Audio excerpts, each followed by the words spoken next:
کۆنگرەی ڕێکخراوی شەنگەهای بۆ هاریکاری لە بیشکەکی پایتەختی قیرغیستان کۆنگرەی لوتکەی خۆی گرێدا و گفتوگۆی لەسەر 20 بەڵگەنامە کرد و پەسەندی کردن. ئەمە لە کاتێکدایە کە قەیرانی کەنداوی فارس باڵی کێشا بوو بە سەربوتەی سەرۆکی شاندەکانی کۆنگرەکەدا و هەموو هیواخواز بوون بە ئاقاری ئاشتی و سەقامگیری دابشکێتەوە. حەسەن ڕۆحانی سەرۆکی کۆماری ئیسلامی ئێران ئاماژەی بە هەڵوێست و کردداری حکوومەتی ئەمریکا لە خۆرهەڵاتی ناوەڕاست بەگشتی و کەنداوی فارس بە تایبەتیدا بە بۆچوونی ناوبراو ئەو سیاسەتە بۆ سەر سەقامگیری و ئاشتی لە خۆرهەڵاتی ناوەڕاستدا هەڕەشەیە. لای خۆشیەوە ڤلادیمیر پۆتین سەرۆکی رووسیا لە وتەیەکدا لە بەردەم کۆنگرەی بیشکەک ڕایگەیاند کە رووسیا زۆر نیگەرانە لە دەرچوونی ویلایەتە یەکگرتوەکان لە ڕێکەوتنی ئەتۆمی و ئەوەی بە مەترسی ناوبرد لەسەر چاودێری و چەکداماڵینی ئەتۆمی لە جیهاندا.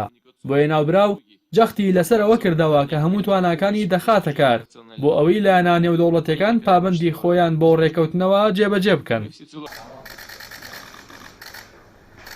لە پەڕاوێزی ئەو کۆنگرەیەدا چی جینگ بینگ سەرۆکی چین لەگەڵ سەرۆکی ئێران کۆبوویەوە و بەڵێنیدا سەرەڕای گۆڕانکاریەکان و گوشارەکان هاوکاری ئێران بکات. ڕۆحانی لەو دیدارەدا ڕایگەیاند هەوڵی چین و ئێران بۆ ڕوبەڕووبوونەوەی دەستدرێژەکانی ئەمریکا بە قازانجی هەردوو وڵات و جیهانە. لەگەڵ ئەوەی ترامپ لە دیمانەی کەناڵی تەلەڤیزیۆنی فۆکس نیوزدا ئێرانی بە ئەنجامدەری هێرش بۆ سرد و کەشتێکی دەریای عومان تۆمەتبار کرد، بەڵام وتەبێژی سوپای ئەمریکا ڕایگەیاند کە جەنگ لەگەڵ ئێراندا بە قازانجی استراتیژی ویلایەتە یەکگرتوەکان نییە. ئەوەش نەرمیە وڵاتە نیشان دەدات کە نایەوێت جەنگ ڕوو بدات. هەرچەندە ترامپ لە پەیوەندێکی تەلەفۆنیدا سوپاسی شینزۆ ئابی سەرۆکوەزیرانی ژاپۆنی کرد بۆ نزیکردنەوەی بۆچوونی ئەمریکا و ئێران لە یەکتر، بەڵام وەکو دەردەکەوێت پێناچێت ژاپۆن بتوانێت سەرکەوتوو بێت لە ناوبژیوانی نێوان ئێران و ئەمریکادا، چونکە ئەمریکای قۆناغی ترامپ زیاتر گوێ لە لۆژیکی هێز دەکرێت نەک هێزی لۆژیک. بۆ یوتەکانی ڤلادیمیر پۆتین بۆ نیەوەیان لێ دێت کە ئەو وڵاتە هەوڵی خۆی دەست پێ دەکات بۆ نزیکردنەوەی هەردوو وڵات.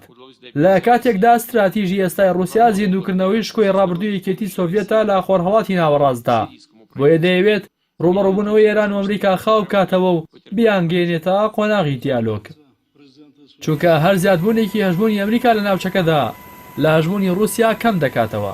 تەنانەت رووسیا دەیەوێت بە بەشداری لە کۆبوونەوەی سکرتێری یاسایشی نەتەوەی رووسیا و ئەمریکا و ئیسرائیل لە قودس با کەمکردنەوەی نیگەرانیەکانی ئیسرائیل لەو ڕێگەیەوە لە دەرگای کۆشکی سپی بدات و گوشارە ئابوووریەکانی ئەمریکا لەسەر خۆی کەم بکاتەوە و لە دۆسی ئۆکرانیاشدا سەرکەوتنی تەواو بەدەست بهێنێت.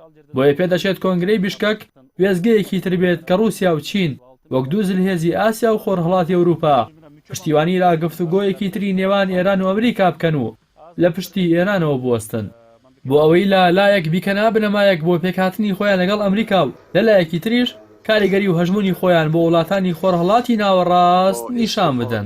ابزاری از ظرفیت اقتصادی، مالی و نظامی خود